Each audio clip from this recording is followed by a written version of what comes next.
Compass ঋতুজাকে কথা দেয় যে তার যোগ্য সম্মান সে ফিরিয়ে দেবে। হ্যাঁ বন্ধুরা, এমনটাই দেখা যাবে। বিস্তারিত জানতে ভিডিওটি না টেনে সম্পূর্ণ দেখতে থাকুন। গল্পের শুরুতেই দেখা যাবে অখিলেশ যখন বাড়ির সবার সামনে ঋতুজাকে বলে ওঠে যে তোমাকে আর কলেজে যেতে হবে না, তোমাকে কলেজ থেকে বাদ দেওয়া হলো, কলেজের সব কিছুতেই এখন সব কিছুর দায়িত্ব পালন করবে মুক্তি। কথাটা শুনে বাড়ির সবাই চমকে যায়, কিন্তু ঋতুজা চমকে না, কারণ ঋতুজা জানতো যে একদিন এরকম কিছুই হবে।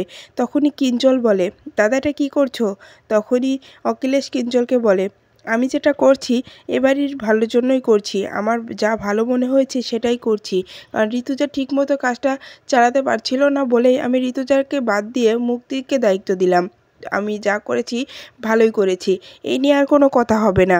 তখনই দেখা যায় মুক্তি মিছে মিছে বলে ওঠে, অখিলেশদা কী করছে? এটা করো না, তুমি ঋতুজাকে ছেড়ে দিয়ে আমাকে ওই দায়িত্ব বসাতে পারো না, তুমি আমাকে কেন ফাঁসাচ্ছ, এর মাঝখানে আমাকে কেন ডাকছো? তখনই অখিলেশ বলে, মুক্তি এবার চুপ করো, যেটা ভালো হয়েছে সেটাই আমি করছি, আমার বিষয়ে কোনো বাড়াবাড়ি করবে না কিন্তু। তখনই অখিলেশ রেগে রেগে বলে, এই সব কিছুর জন্য ঋতু যাই দোষী, কারণ ও সবসময় বাড়াবাড়ি করে। কারণ মোনালিসাকে সে কলেজ থেকে বের করে দেওয়ার চেষ্টা করেছে, আর সে কম্পাস যেহেতু ওখানে প্রেজেন্টেশন দিতে পারছিল না, দিত না, কিন্তু সবার সামনে যে শৃঙ্খলাটা করা কম্পাসের ঠিক হয়নি, আর ঋতুজা সেটা আশকারা দিচ্ছে, এজন্য আমি ঋতুজাকে বের করে দিচ্ছি। এরপর অন্যদিকে দেখা যায় মোনালিসা বাড়িতে ফিরে আসে, আর তখনই ওখানে মাহি আর অরিন্দ্রমও আসে। এরপরে মাহি মোনালিসাকে বলে যে, মোনালিসা তুমি চিন্তা করো না, আমরা তো আছি, তোমার ভালো বন্ধু। তখন চেষ্টা বলে, হ্যাঁ তোমরা ভালো বন্ধু, একটু দেখো তো, মেয়েটার মনটা অনেক খারাপ সময় পার করছে, তোমরা একটু কাছে থাকো, তাহলে মেয়েটার ভালো লাগবে। তখনই দেখা যায় চেষ্টা মোনালিসার কাছে এসে বলে, মোনালিসা মা, যা কিছু হয়েছে সব ভুলে যা, নতুন করে সব কিছু শুরু কর, তুই অনেক ভালো হয়ে যা। তখনই মোনালিসা রেগে রেগে বলে, মা তুমি এখান থেকে যাও তো, কখনো তুমি আমার ভালো চাওনি, এখনও তুমি আমার ভালো চাও না, তুমি সবসময় কম্পাসকেই সাপোর্ট করে গেছে, এখনও তুমি কম্পাসকেই সাপোর্ট করছো। তখনই মোনালিসার দাদু আসে আর বলে, ঠিক বলেছিস বোনা, চেষ্টা যে তোর মা হয় আমিও কিছু সময় ভুলে যাই। তখনই মাহি বলে, দাদু আপনারা চিন্তা করবেন না, আমরা তো আছি, আমরা গিয়ে ছোটদা ভাইকে বুঝিয়ে সুঝিয়ে মোনালিসার প্রতি তার ভালোবাসাটা আবারও উঠাবো। তখনই এই বলে মাহি আর অরিন্দ্রম ওখান থেকে চলে যায়। এরপরই দেখা যায় যে অখিলেশ সবার সামনে চিৎকার করতে থাকে। তখনই দেখা যায় যে বিহান বলে ওঠে, বাবা তুমি এই অন্যায়টা মার সঙ্গে করতে পারো না, তোমার এই অন্যায়টা আমি হতে দেব না। এরপরেই অখিলেশ বিহানকে বলে, বিহান আমার কথার উপর দিয়ে এক পাও তুমি যেতে পারবে না, আমিও দেখতে চাই তুমি তোমার মায়ের হয়ে কতটা কিছু করতে পারো।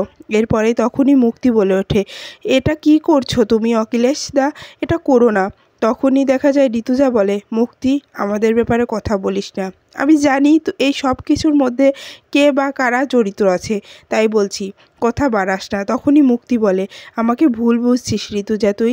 তখনই দেখা যায় ঋতুজা বলে, আমি তোকে ভুল বুঝছি না, আমি যা বুঝছি সঠিকই বুঝছি। তখনই মুক্তি ঋতুজাকে গায়ে হাত দিয়ে বলতে যায় যে, দেখ আমাকে ভুল বুঝিস না।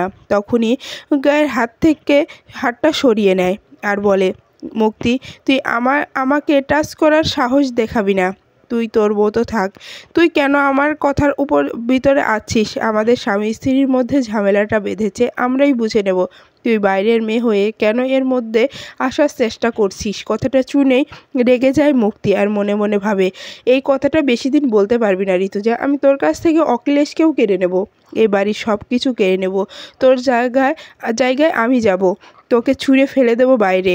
এরপরেই উপর থেকে কম্পাস সব কিছু শুনে খুব রেগে যায়। এরপরেই দেখা যায় বিহান চিৎকার করতে থাকে আর বলে, এটা হতে পারে না, আমি এটা মানব না, আমি মায়ের সঙ্গে এত বড় একটা অন্যায় কিছুতেই মানতে পারবো না, আমি কিচ্ছুতেই এটা ক্ষমা করতে পারবো না। এরপরেই দেখা যায় যে অরিন্দ্রম মাহিকে বলে, দিদি ভাই এখন কি করবি, মোনালিসার ব্যাপারে কি ছোটদা ভাইকে কথা বলবি?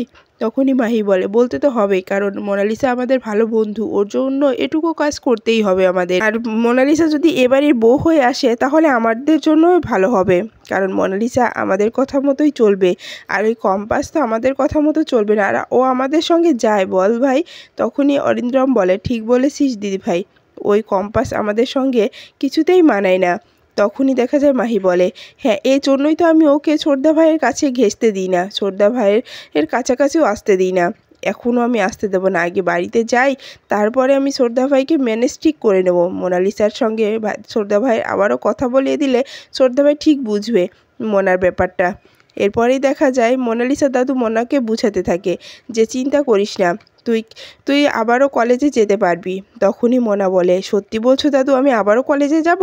তখনই মোনালিসার দাদু বলে, হ্যাঁ তুই আবারও কলেজে যাবি মোনা, কারণ অখিলেশ ফোন দিয়েছিল, সব কিছু ঠিক হয়ে গেছে, তুই ঠিক যেতে পারবি, তোকে কেউ কলেজ থেকে বের করতে পারবে না। তখনই মোনা বলে, দাদু আমি খুব খুশি, আমি জানি তুমি আমার জন্য সব কিছু করতে পারো, তুমি এই সব কিছু করেছো, এই জন্যই তো আমি তোমাকে এতটা ভালোবাসি দাদু। তখনই দাদু বলে ওঠে, মোনা চিন্তা করিস না, তোর দাদু যতদিন তোর পাশে আছে তোকে কেউ কাঁদাতে পারবে না, তোকে কেউ কষ্ট দিতে পারবে না, এমনকি আমি বিহানকেও তোর তোর কাছে এনে দেবো। বিহান বেশি দিন তোর থেকে দূরে থাকতে পারবে না, আমি কথা দিচ্ছি মোনা। তখনই চেষ্টা বলে, বাবা মিথ্যা স্বপ্ন মেয়েকে দেখাবেন না, কারণ আমি ওর মা, আমি ওর ভালোটা বুঝি, আজ আপনার জন্যই মোনার এত বড় ক্ষতি হতে যাচ্ছে। তখনই মোনার দাদু বলে ওঠে, চেষ্টা মুখে মুখে তর্ক না করে এখান থেকে যাও, মোনার ব্যাপারে তোমাদের কাউকেই ভাবতে হবে না, মোনার জন্য আমি আছি। তখনই চেষ্টা বলে, বাবা মোনার মা আমি, মোনার ভালো মন্দ বোঝার দায়িত্ব আমার, তাই বলছি আপনি মোনাকে এরকম ভুলভাল চিন্তা মাথায় আনতে দেবেন না। তখনই মোনার দাদু বলে, তোমাকে না বলছি চেষ্টা এখান থেকে চলে যেতে, তুই বারবার এখানে দাঁড়িয়ে থেকে মোনাকে কথা শোনাতে থাকো না, আমাদের যা ভালো মনে হয় আমরা তাই করব, তুমি যাও, তুমি আমাদের ব্যাপারে কথা বলো না। এরপরে অন্যদিকে দেখা যায় যে কম্পাসকে ফ্রেশ করে দেয় মেঘ আর বলে, কম্পাস এখন ঠিক লাগছে তো? তখনই দেখা যায় কম্পাস বলে, হ্যাঁ বৌদি এখন ঠিক লাগছে। তখনই সেখানে বিহানের ছোটো বোনও থাকে আর বলে যে, আচ্ছা ছোটো বৌদি তোমার কাছে আমি আজকে রাতটা ঘুমাই? তখনই মেহেক বলে, হ্যাঁ হ্যাঁ ঠিকই বলছে, কম্পাস তুই ওকে রেখে দে। তখনই কম্পাস বলে, না না ও সমস্যা হতে পারে বৌদি ভাই, ও যাক আমি একাই থাকতে পারবো, আমার কোনো সমস্যাই হবে না, আমি নিজেকে সামলাতে পারি, অনেকবার এরকম সিচুয়েশনের মধ্যে পড়েছি আবার ঠিকও হয়ে গেছি, এজন্য আমাকে এসব ব্যাপারে আমি ভয় পাই না। বৌদি ভাই তোমরা তোমরা ঘরে যাও, তোমরা একটু রেস্ট দাও। তখনই মেহেক বলে, না কম্পাস তোমাকে একা এভাবে রেখে যদি যাই না, তাহলে মা জানতে পারলে খুব বকা দেবে, কারণ মায়ের অবস্থা খুবই খারাপ, তার মনের উপর দিয়ে কী যে যাচ্ছে। তখনই কম্পাস বলে, সত্যি বলেছ বৌদি ভাই, মাকে একা রেখে আসাটা আমাদের উচিত হয়নি, মা কী করছে আমার খুব চিন্তা হচ্ছে। আর তখনই সেখানে প্রীতা চিৎকার করতে করতে চলে আসে আর বলে, বড় বৌমা সর্বনাশ হয়ে যাচ্ছে। তখনই মেঘ বলে, কি হয়েছে কাম্মা, কি হয়েছে? তখনই প্রীতা বলে, কি বলবো বড় বৌমা, বড়দি ভাই লাগেজ গুছিয়ে নিচ্ছে, সে হয়তো আর থাকবে না, আমার খুব ভয় করছে। তখনই এই কথাটা শুনে কম্পাস নিচে নামতে গেলেই সেখানে ঋতুজা চলে আসে আর বলে, কম্পাস এক পাও নিচে নামবে না, কে কোথায় যাচ্ছে? আমি তো এখানে আছি ছোট, চিন্তা করিস না, আমি তোদেরকে রেখে কোথাও যাব না। তোদের কি মনে হয় আমি তোদেরকে ছেড়ে চলে যাব? এতটাও সোজা না, আমিও ঘর ছাড়তে পারি, কিন্তু আমি তোদেরকে ছেড়ে যেতে পারবো না রে, তোদেরকে আমি খুব ভালোবাসি, এটা কি বুঝতে পারিস না? আর তোদের এখানে থাকতে হবে না, তোরা ঘরে গিয়ে রেস্ট নে, কম্পাসের জন্য আমি আছি, আমি কম্পাসকে দেখে রাখবো, কারণ কম্পাসের তো এখন একজন পাশে থাকা দরকার, এজন্যই আমি চলে আসলাম। আর তখনই বিহানও চলে আসে আর বলে, মা তুমি এটা কিন্তু ভালো কাজ করনি, তুমি এই কাজটা কেন করলে, তুমি ও ঘর কেন ছেড়ে দিলে মা? তখনই ঋতুজা বলে, বিহান এসব বিষয় নিয়ে এখন কথা বলতে হবে না, এখন থাক। তখনই বিহান বলে ওঠে, মা তুমি যে কাজটা করেছো আমি এটা মানতে পারছি না, বাবা তোমার সঙ্গে যে অন্যায়টা করেছে সেটাও মেনে নিতে পারছি না, তুমি প্রতিবাদ করছো না কেন? তুমি প্রতিবাদ করো মা, আমরা সবাই তোমার পাশে আছি, বাবা যে অন্যায়টা করছে এটা করতে দিও না। তখনই ঋতুজা বলে, বিহান যা হবে পরে দেখা যাবে, পরে দেখব, কিন্তু এখন এসব বিষয়টা নিয়ে আর কথা বাড়ানো যাবে না। তখনই বিহান বলে ওঠে, বা তুমি বুঝতে পারছো না, বাবা কলেজ থেকে তোমাকে বের করে দিচ্ছে, বাবার ঘর থেকে তুমি চলে যাচ্ছ, এর পরিণাম কি হতে পারে তুমি তো বুঝতে পারছো, বলো মা? তখনই ঋতুজা বলে, হ্যাঁ বুঝতে পারছি, বুঝলেই কী বা করবো বল বিহান, আমারও তো ইচ্ছে করে আমার একটু আমার মতো করে বাঁচতে, আমার মতো করে থাকতে, তাই আমি কম্পাসের সঙ্গে একটু আমার মতো করে থাকতে চাই। কেন তোর কি সমস্যা হচ্ছে বিহান? তখনই বিহান বলে ওঠে, না মা, এই বিষয় নিয়ে আমার সমস্যা নেই, কিন্তু তুমি এভাবে তোমার এতটা কষ্ট হচ্ছে এটা আমি মানতে পারছি না। বিশ্বাস করো মা, আমি জানি তুমি ভিতরে ভিতরে অনেকটা কষ্ট পাচ্ছ, তুমি অনেকটা কাঁদছো, কিন্তু কাউকে বুঝতে দিচ্ছ না। তখনই ঋতুজা বলে, বিহান, আমাকে এত বোঝার জন্য অনেক ধন্যবাদ, কিন্তু আমি এখন যেটা মনে হচ্ছে সেটাই করছি। আর একটা কথা বিহান, তোমার কি মনে হয় আমি সব কিছু এত সহজে মেনে নেব? কখনোই মানব না। আমাকে সহজেই ওই কলেজ থেকে বের করে দিতে পারবে না, কারণ ওটা অখিলেশের কলেজ নয়, ওটা আমার শ্বশুরমশাই নিজ হাতে গড়ে উঠিয়েছিলেন, তাই উনি আমাকে ওখানে বসিয়েছিলেন, তাই আমি ওই জায়গায় তো অখিলেশের কথাই এত তাড়াতাড়ি ছাড়তে পারবো না। তখনই বিহান বলে, তাহলে কি করবে মা, তুমি কি করতে চাও? তখনই ঋতুজা বলে ওঠে, যা করি সেটা পরে দেখা যাবে, এখন এসব বিষয় নিয়ে আর কথা বলা কোনো প্রয়োজন নেই। তখনই কম্পাস বলে ওঠে, মা, আমার জন্যই এত কিছু হচ্ছে না তোমার, আমি আসার পর থেকেই তোমার জীবনে অনেক ঝড় উঠেছে, আমি নিজেকে ক্ষমা করতে পারছি না। তখনই ঋতুজা কম্পাসকে বলে ওঠে, কম্পাস, এতে নিজের কোনো দোষ নেই, তুমি নিজেকে দোষী প্রমাণ করো না, আর নিজেকে দোষী দায়ী ভেবো না, কারণ এটা আমার আগে থেকেই জানা ছিল যে এরকম পরিস্থিতি আমার আসতে পারে, এজন্য আমি প্রস্তুত ছিলাম, আমি অতটা কষ্ট পাইনি, এতটা ভেঙেও পড়িনি। বিশ্বাস করো কম্পাস, আমি সত্যি আগে থেকেই জানতাম যে এরকম কিছু আমার জীবনে আসবে, সেটা বিহানও জানতো, কিন্তু কেউ কিছু করতে পারতো না। তখনই বিহান বলে, মা, সত্যি তোমাকে দেখে আমি অবাক হয়ে যাই। তখনই ঋতুজা বলে, বিহান, এতটা অবাক হওয়ার কোনোই কারণ নেই, কারণ তুই তো জানিস তোর বাবা কেমন, আমি কেমন, তোরা ছোটো থেকেই দেখছিস তোর বাবা আমাকে সহ্য করতে পারে না, শুধু শুধু সম্পর্কর ক্ষেত্রে সে আমার সঙ্গে থাকতো, কিন্তু ভালোবাসার ক্ষেত্রে সে কখনো আমাকে ভালোবাসতো না, তোরা তো সব কিছু জানতি। তখনই বিহান মনে মনে খুব কষ্ট পেয়ে বলে যে বাবা যে এতটাও খারাপ আমি আগে বুঝতাম না, যখন থেকে বুঝলাম তখন থেকে আমার সব কিছু হাতের বাইরে চলে গেল। মায়ের এত কষ্ট আমার সহ্য হচ্ছে না, মাকে অপমান করে এটাও সহ্য হচ্ছে না। তখনই কম্পাস নিচে নামতে গেলে আবারও বিহান কম্পাসের দিকে ড্যাব ড্যাব করে তাকিয়ে মনে মনে বলে, একবার খালি নামো, দেখো তোমার কি করি। এরপর কম্পাস আবার চুপটি করে বসে পড়ে আর মনে মনে ভাবে, বিহান স্যার আমার দিকে এভাবে তাকাচ্ছে কেন, আমার খুব ভয়ও লাগছে। তখনই সেখানে মাহি আর অরিন্দম চলে আসে আর চিৎকার করতে থাকে, জেম্মা, তোমরা ভুল করছো, এই মেয়েটাকে বিশ্বাস করে মোনালিসাকে অপরাধী ভেবে তোমরা কিন্তু ভুল করছো।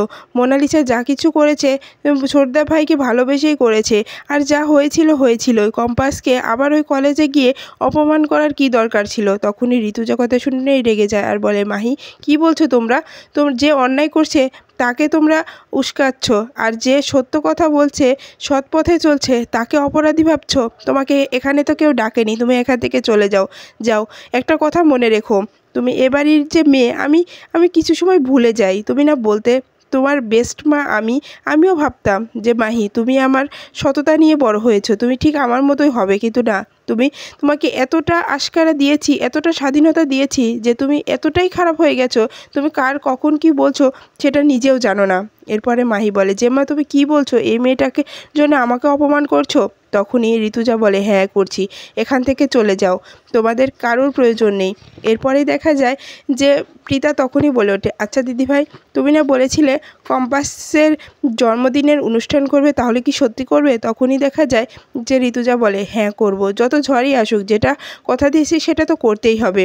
এরপরেই দেখা যায় যে কম্পাস ঋতুজাকে কথা দেয় যে মা, তোমার সম্মান আমি নিজে তোমাকে ফিরিয়ে দেব, তুমি চিন্তা করো না, আমি তোমার যে অপমান করা হয়েছে তার যোগ্য প্রতিবাদ করে তোমাকে যোগ্য সম্মান দিয়ে ওই কলেজে আমি নিয়ে যাব। হ্যাঁ বন্ধুরা, এই ছিল আজকের আপডেট। ভিডিওটি কেমন লাগলো কমেন্টস করে জানাতে ভুলবেন না।